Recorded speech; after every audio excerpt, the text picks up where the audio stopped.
Quand Victor était très jeune, il a été maudit par une sorcière, ce qui a entraîné la mort de toutes les créatures qu'il a touchées. La sorcière a fait cela pour interdire à Victor de connaître le goût de l'amour pour le reste de sa vie, mais personne ne sait pourquoi elle l'a fait. Ce jour-là, la vie paisible de Victor avec le vieux majordome et la servante change. Alice annonce à Victor que son ami d'enfance Philippe vient lui rendre visite aujourd'hui. Victor se réjouit de cette visite. Après avoir été maudit, seul Philippe ne le regarde pas différemment. Ils ne se sont pas vus depuis des années, depuis qu'il a déménagé en banlieue. Il enfile sa blouse après une longue absence et Alice se penche pour faire sa cravate.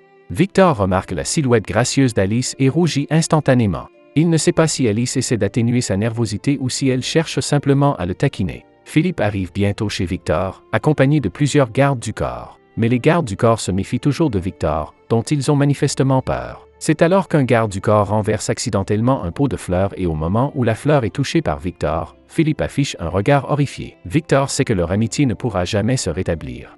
Comme prévu, Philippe s'empresse de dire au revoir à Victor peu de temps après. Avant de partir, il demande à Alice de l'emmener aux toilettes et en profite pour la convaincre de quitter le dangereux Victor, mais Alice refuse. Victor pense que Philippe harcèle Alice et se précipite pour l'arrêter. Philippe recule, horrifié, et traite Victor de monstre. Il se rend compte de sa gaffe et avoue la véritable raison de sa venue cette fois-ci. Il s'avère que Philippe est chargé par la mère de Victor de découvrir la situation actuelle de ce dernier. En tant qu'ancien ami de Victor, il est très sensible à la souffrance de ce dernier, mais il continue de penser que la malédiction qui pèse sur Victor est effrayante. Il ne peut donc pas la supporter et tente de persuader la belle Alice de s'enfuir. Ces paroles plongent Victor dans un complexe d'infériorité. Il cueille une rose blanche dans la cour et dit à Alice qu'il l'aime bien, mais qu'il n'est pas qualifié pour être amoureux. Parce que son amour est comme cette fleur, il se flétrira si on le touche. Alice reprend doucement la rose blanche dans la main de Victor, indiquant que la rose blanche flétrie symbolise l'amour jusqu'à la mort et qu'elle sera aux côtés de Victor pour l'aider à trouver un moyen de lever la malédiction. À partir de ce moment, Victor décide qu'il doit épouser Alice. Après le départ de Philippe, presque personne ne se rend chez Victor. En effet, tout le monde craint la malédiction qui pèse sur Victor. Viola, la sœur de Victor, est une exception. C'est une fille audacieuse et Viola est strictement disciplinée à la maison. Elle prétend être plus à l'aise chez Victor, qu'elle visite fréquemment. Viola a vu depuis longtemps la relation inhabituelle entre Alice et Victor et elle sait que Victor est égoïste et qu'il n'ose pas s'intéresser activement à Alice. Viola enseigne donc à Victor de nombreuses façons d'attirer les filles, mais Victor n'ose jamais prendre l'initiative. Viola prête toujours attention à Rob et dès que celui-ci lui parle, elle est trop timide pour parler et quitte précipitamment la maison de Victor. Victor se rend compte que Viola a le béguin pour Rob et qu'elle est ici principalement pour le rencontrer. Il pense qu'il n'y a rien de mal à ce que Viola tombe amoureuse d'un vieil homme et, selon lui, la possibilité de poursuivre l'amour est la chose la plus heureuse qui soit. Alors qu'il se lamente sur l'amour, un chat errant entre dans la maison et l'effraie. Craignant de blesser le chat errant, il ordonne rapidement à Alice de l'emmener. Pendant qu'Alice capture un chat errant, ses vêtements sont déchirés, ce qui la rend encore plus séduisante. Alice trouve un mot du chat errant qui indique qu'il s'agit d'un chat abandonné. Après avoir vu le mot, Victor sympathise avec le chat errant et le recueille. Victor n'a pas vu sa mère depuis qu'il a été maudit. Il se sent comme un chat errant, un enfant abandonné par sa famille. Il regarde Alice à côté de lui et se sent un peu réconforté. Ce soir, c'est une nuit de pleine lune et Victor pense que le clair de lune est le meilleur moment pour danser. Il trouve le courage d'inviter Alice à danser avec lui et celle-ci accepte volontiers. Ils ne peuvent pas se tenir la main comme les gens ordinaires, ils ne peuvent donc que maintenir une distance discrète et danser lentement au clair de lune. Par la suite, Alice devient plus proactive. Elle invite Victor à la fête de la ville en lui faisant remarquer, sur la base de ses années d'expérience, que tant qu'il s'habille assez lourdement, il ne blessera personne d'autre. Victor pense que c'est une bonne occasion d'avoir un rendez-vous avec Alice et met un costume pour sortir avec elle. Mais il bloque la vision de Victor et l'empêche de garder l'équilibre. Il tombe accidentellement dans la foule et se retrouve séparé d'Alice. C'est alors qu'une femme vêtue d'une robe de religieuse s'approche d'Alice pour lui dire bonjour. La religieuse dit qu'elle a accidentellement confondu Alice avec la mère d'Alice, Sharon, et s'en va précipitamment.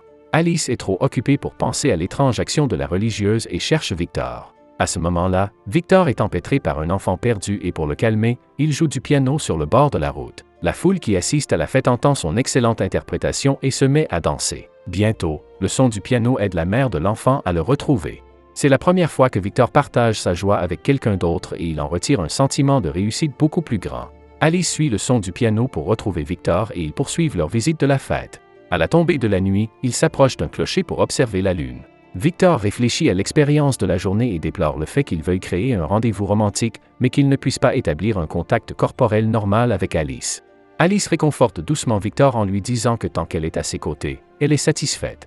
La fête d'aujourd'hui n'est pas tout ce qu'elle avait prévu. De retour à la maison, Victor se rend dans la chambre d'Alice, conformément à ce qu'elle avait prévu.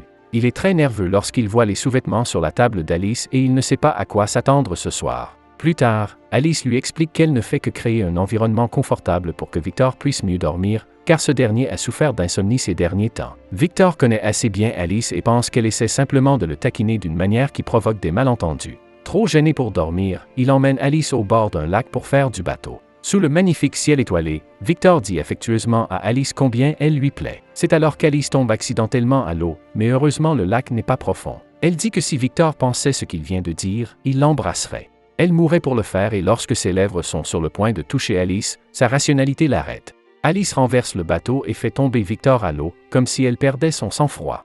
En fait, elle sait depuis longtemps que Victor ne l'embrasserait pas vraiment et qu'elle ne fait que le taquiner. La journée d'aujourd'hui est vraiment parfaite et très amusante pour Alice. L'hiver approche et Alice remarque une neige abondante à l'extérieur. Elle invite Victor à faire une bataille de boules de neige. Victor a peur du froid et hésite à sortir. Alice utilise plusieurs moyens pour le convaincre. Elle tricote une écharpe pour Victor en lui disant que si l'écharpe ne suffit pas, elle peut utiliser son corps pour le garder au chaud. Victor semble incapable de dissuader Alice. Il doit emmener Alice et Rob faire des batailles de boules de neige et des bonshommes de neige. Lorsqu'il rentre à la maison, Alice s'aperçoit qu'une de ses boucles d'oreilles a disparu, une relique laissée par sa mère. Maintenant que le vent et la neige s'intensifient à l'extérieur, elle a complètement peur de sortir. En fait, Victor s'en aperçoit plutôt qu'Alice, en pelletant la neige devant la porte et en cherchant la boucle d'oreille. Il est gelé par le vent froid et tombe par terre. C'est alors qu'une chauve-souris se transforme en fille et s'approche curieusement de Victor. Elle s'appelle Kuf et c'est une sorcière. Victor ne la voit pas se transformer, alors il se lève et explique à Kuf qu'il est maudit par la sorcière, empêche l'autre de s'approcher et tombe à nouveau. Kuf est intriguée par Victor, elle s'identifie et déclenche des flammes pour le réchauffer. Elle l'aide également à retrouver la boucle d'oreille. Victor apprécie l'aide de Kuf en l'invitant dans la maison. Lorsqu'Alice apprend ce qui se passe, elle accueille chaleureusement Kuf. Victor interroge Kuf avec enthousiasme sur la sorcière qui l'a maudit. Kuf répond qu'elle est l'enfant d'une sorcière et d'un humain. Dès sa naissance, elle est ostracisée par les sorcières et les humains et ne sait pas grand-chose des autres sorcières. Certains humains détestent la sorcière et chassent les personnes qui lui sont associées, et c'est ainsi que ses parents sont morts. Aujourd'hui, elle n'interagit qu'avec un sorcier nommé Zin. Kuf réalise soudain qu'elle a révélé par inadvertance trop d'informations aux humains et se transforme rapidement en chauve-souris pour quitter la maison de Victor. Alice et Victor sont surpris par tout cela mais ne considèrent pas Kuf comme une anomalie. Après tout, Victor est suffisamment spécial. Peut-être que ces deux personnes spéciales deviendront bientôt amies. Alice sort ensuite pour aller admirer le bonhomme de neige qu'ils ont construit hier. Elle se souvient que lorsqu'elle était enfant, elle se trouvait elle aussi dans un champ enneigé et que Victor la protégeait des autres enfants. C'est pourquoi elle aime Victor. Elle demande à Victor de l'accompagner pour patiner sur le lac gelé. Victor s'assoit tranquillement et admire la silhouette gracieuse d'Alice. C'est alors qu'un corbeau devenu magicien demande à Victor où se trouve Kuf et s'il s'agit de Zin, le compagnon de Kuf. Zin se transforme aléatoirement en forme humaine, mais sa tête est toujours bizarre et semble encore plus effrayante. Alice remarque l'anomalie et s'approche, une chauve-souris sort d'elle. Il s'avère que Kuf est tombé dans l'eau et a été sauvé par Alice, qui l'a pris dans ses bras pour le garder au chaud. Kuf reprend sa forme humaine et remercie Alice. Alice invite Kuf et Zin à patiner ensemble avec ferveur. C'est la première fois que Kuf patine et elle tient fermement Zin sur la glace en frissonnant. Victor est aussi maladroit que Kuf et tombe souvent sur la glace. Alice montre patiemment à Victor comment patiner tout en apprenant à Kuf à aider Zin à glisser sur la glace. Finalement, Victor et Kuf apprennent à patiner sous la tutelle d'Alice. Il se fait tard et Kuf et Zin s'en vont. Au cours de cette journée passée ensemble, Kuf se rend compte que Victor et Alice sont tous deux des personnes bienveillantes et qu'elle a confiance en eux. Elle lui dit qu'il y a une fête des sorcières dans quelques mois et qu'elle peut emmener Victor à la recherche de la sorcière qui l'a maudit. Par curiosité, Alice propose de la suivre et Kuf accepte volontiers. Victor est enthousiaste et cette fête pourrait être la clé de la levée de la malédiction.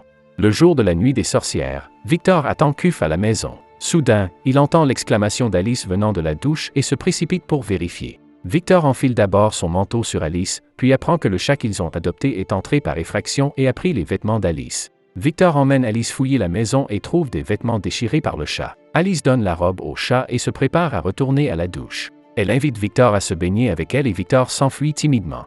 Alice renifle l'odeur de Victor sur son manteau et sourit. Kuf et Zin ne tardent pas à arriver chez Victor.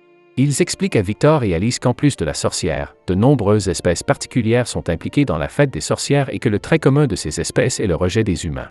Victor et Alice doivent porter des robes pour dissimuler leur odeur et se faire passer pour le frère et la sœur de Zin.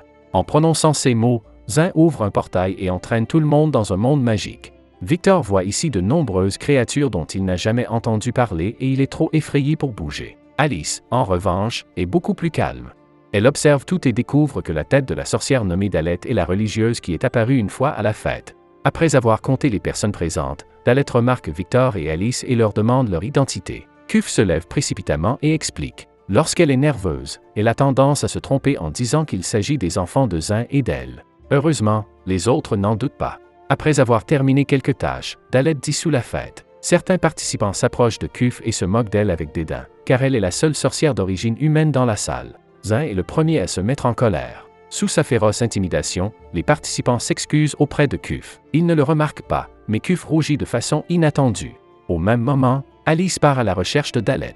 Elle veut savoir pourquoi sa mère Sharon connaît une sorcière et s'enquiert de la relation entre Dalet et Sharon. Dalet répond vaguement qu'elle n'a rencontré Sharon qu'une seule fois, puis tourne immédiatement la conversation vers Victor. Elle avoue l'avoir vue chez Victor il y a des années et connaître la sorcière qui l'a maudit. Alice demande avec impatience à Dalet comment lever la malédiction.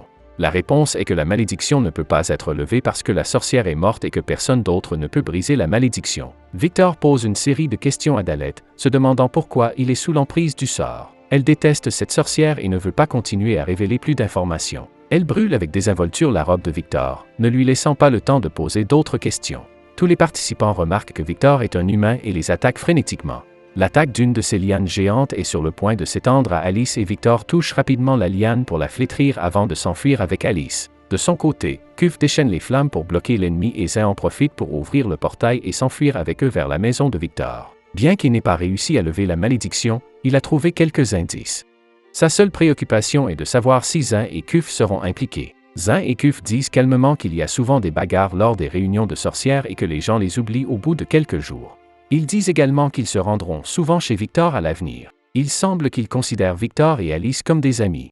Peu après son retour à la maison, Victor s'attire de nouveaux ennuis.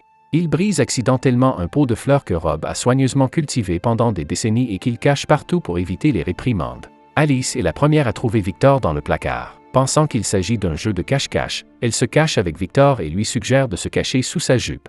Victor décline l'offre. Victor estime que se cacher dans le placard n'est pas assez sûr et se glisse sous le lit avec Alice. Dans ce petit environnement, ils peuvent même sentir la respiration de l'autre. C'est alors que Rob les repère et Victor ne peut pas s'en sortir à cause des reproches de Rob. Le soir, Alice emmène Victor jouer aux échecs pour tromper son ennui. Elle fait des gestes séduisants qui empêchent Victor de se concentrer. À ce moment-là, une tempête de neige s'abat sur la fenêtre et Alice se souvient du passé et en parle à Victor. Après la mort de sa mère, Sharon, Alice a vécu avec des parents et a été maltraitée par eux. Sharon était la responsable de la femme de chambre de Victor et entretenait de bonnes relations avec Rob. Rob a compati à l'expérience d'Alice et l'a invitée chez Victor.